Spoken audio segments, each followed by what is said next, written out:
If you love the rest of the story, subscribe now. The rest of the story, from the moment he arrived in the hospital, Douglas Bader was dying. The British Royal Air Force cadet had crashed on maneuvers, a particular tragedy, as it was peacetime. Miraculously enough, they had been able to extricate him from the wreckage. But now, as the hospital staff gathered around the crumpled, unconscious, barely breathing body, they grew determined not to let this young airman slip away without a fight. It was December 14th, 1931. After a quick perusal of the X-rays, doctors wheeled Douglas into emergency surgery. The patient had already lost more blood than he could afford to lose. Vital signs were ebbing. The briskly timed cleanup, the torn mess, and closing the wounds were all they could manage. Then, saline injections. Douglas was sinking fast. He was taken to a private room, where doctors began combating post-operative shock. The staff was astonished to find the RAF flyer still alive, though just barely, the following morning. By then his mother had arrived. He was being sedated in another room. Surgeons had leveled with her.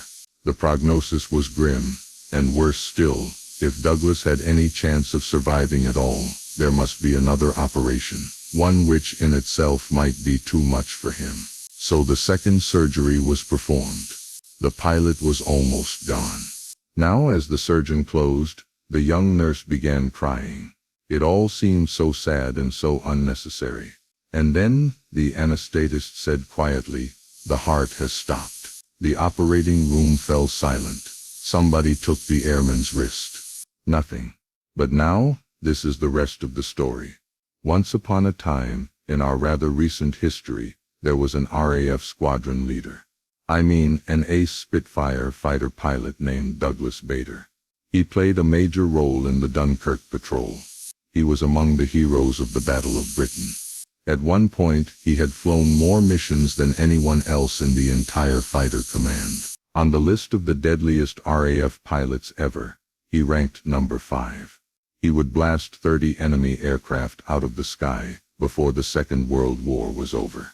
Throughout that war, an inspiring myth sprang up around Ace Douglas Bader, that he was bulletproof, bomb-proof, and considering his penchant for puffing his pipe in the cockpit, even fireproof. Even the German pilots began to believe that Douglas Bader could not be killed. Of course you know that Douglas Bader had already died. That's right, he had already died. On an operating table in December of 1931, before the war. And yet that day in December of 31, after agonizing seconds, his stopped heart restarted. Douglas recovered. One day he would soar onto the pages of aviation history. Now, there's one more thing that you should know. The doctors saved Douglas's life, but they could not save his legs. That's right.